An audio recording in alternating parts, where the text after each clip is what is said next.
Oke, Assalamualaikum warahmatullahi wabarakatuh. Perkenalkan saya Ade Febrianto dari PT Media Javanusa, salah satu perusahaan yang bergerak di bidang kemasan produk. Nah, hari ini saya akan mengulas mengenai kelebihan kemasan branding dengan kemasan polos. Dan hari ini di sini ada 3 produk UMKM, salah satunya saya mengambil sampel dari produk milik Kabupaten Karawang. Oke, di sini ada 3 produk, ada Nyi Edo, ada Paru Jeletot, ada Kribo. Nah, awalnya mereka kemasannya seperti ini nih, teman-teman bisa lihat ya. Ya, masih menggunakan kemasan biasa atau kemasan, kita menyebutnya kemasan polos ya. Kemasan biasa dan kemasan polos. Oke, dan ditambahkan stiker. Nah, akhirnya dari edukasi dari kami menyampaikan kelebihan kemasan branding. Akhirnya mereka pelaku usaha yang ada di Kabupaten Karawang hijrah atau pindah atau ganti baju nih, ya kan, menjadi menggunakan kemasan branding. Dan sekarang kemasannya berubah menjadi seperti ini. Tara, ini dia kemasannya. Oh, menarik kan? Oke, ini mereka sudah ganti baju ya, sudah jadi produknya, kemasan sudah jadi, mereka sudah pindah seperti ini. Nah, yang kita bahas adalah tadi perbandingan kemasan polos dengan kemasan branding. Sekarang kita lihat, kita ambil contoh sampel dari kemasan Nyi Edo, oke, atau kentang Mustafa atau keripik Mustafa, oke. Awalnya Nyi Edo itu produknya seperti ini, menggunakan kemasan plastik biasa dan menggunakan stiker. Dan produk informasi yang disampaikan hanya nama Nyi Edo, kemudian halal dan PIRT saja atau izin produknya. Sudah hanya sebatas ini. Nah, inilah salah satu kelemahan daripada kemasan polos. Minim sekali informasi mengenai produk ini ya. Kita bisa lihat, minim sekali. Hanya nama dan logo halal. Sama seperti Paru Jeletot juga sama ya. Dia hanya ada nama Paru Jeletot dan nomor kontak dan gambar di parunya di jendela yang tidak terlihat jelas. Bagian belakang polos, biasa, tidak ada apapun. Oke. Kelemahan kembali dari sebuah kemasan polos. Begitu pula dengan Kribo, keripik bolu Nazia Cake juga sama. Ya, bisa teman-teman lihat, hanya ada gambar icon si Kribonya, kemudian sama varian. Oke. Sudah, ya, sudah. Bagian belakangnya juga polos. Nah, tidak ada gambar apapun, makanya saya sebut dengan kemasan polos. Oke. Nah, dengan menggunakan kemasan seperti ini tentu ya bisa kita lihat ya sangat terbatas. Informasi dari produk ini tidak tersampaikan dengan baik. Nah, sekarang mereka sudah ganti kemasan nih ya, menjadi kemasan branding. Sekarang kita bandingkan, oke, satu-satu ya, satu-satu. Produk yang Nyi Edo, oke, kita lihat, oke. Jauh berbeda, secara visual sangat-sangat jauh berbeda. Yang tadinya awalnya hanya menggunakan nama Nyi Edo, ya kan? Sekarang benar-benar bisa tersampaikan dengan baik. Ada gambar produknya, ada nama produknya, ada berat bersih, ada PIRT, ada halal dan segala macamnya. Di bagian belakang, ini juga sama. Di sini ada informasi mengenai produk tersebut. Tadinya nggak ada nih, sekarang jadi ada nih teman-teman. Bayangin ya, bisa ada. Sampaikan, Mustafa atau keripik kentang ini dibuat dengan kentang dan rempah-rempah pilihan dan dibuat dengan penuh cinta sehingga menghasilkan keripik kentang berkualitas premium. Ada informasi tentang produk tersebut. Sementara yang ini tidak ada. Oke, itu salah satunya. Kemudian kita bisa lihat di Paru Jeletot. Awalnya seperti ini, kemudian berubah jeng-jeng. Nah, seperti ini, oke. Juga sama ya. Awalnya hanya sebatas nama Paru Jeletot. Orang tidak akan mengerti. Mungkin apa Paru Jeletot. Nah, di sini disampaikan ya kan, Paru Jeletot Rara Catering, ya kan.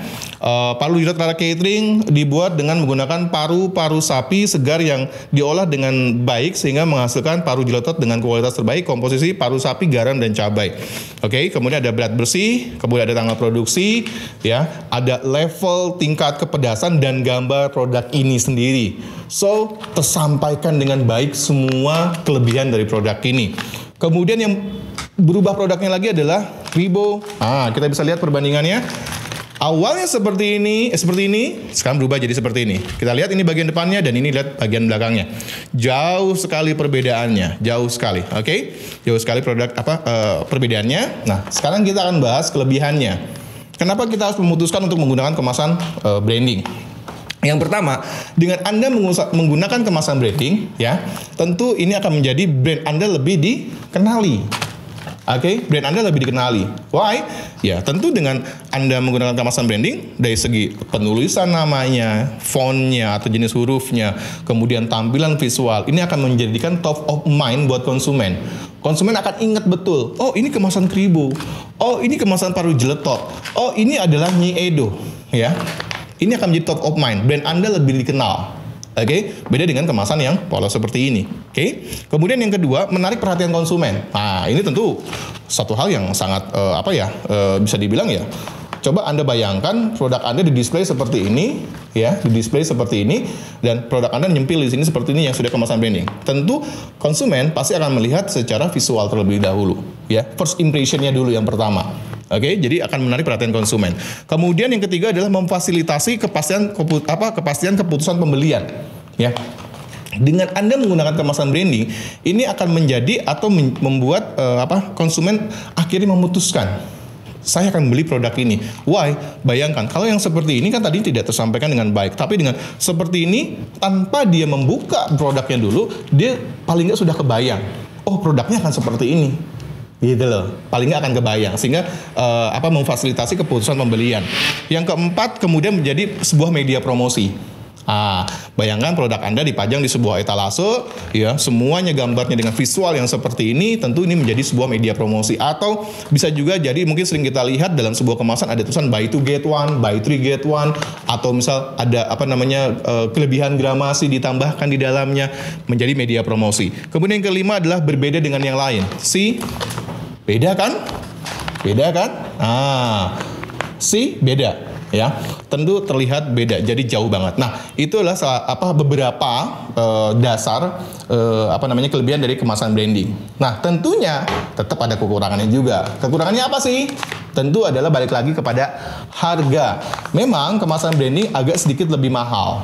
Ya, agak sedikit, saya tidak menyebutnya mahal, tapi agak sedikit. Sebagai contoh, mungkin kalau kita menggunakan kemasan yang seperti ini, yang menggunakan zipper yang sudah banyak ada di pasaran, mungkin harganya antara 1.700 sampai 1.000 rupiah, ditambah stiker mungkin 500, mungkin di angka 1.500-an. Tetapi dengan ukuran yang sama, ya, dengan ukuran yang sama, Anda bisa dapetin harga 1.700 rupiah. Oke, jadi hanya mungkin beda antara 200 sampai 500 rupiah, tetapi Anda bisa mendapatkan kelebihan-kelebihan daripada sebuah kemasan branding. Itu bedanya, ya. Nah, sekarang tinggal keputusan ada lagi di Anda.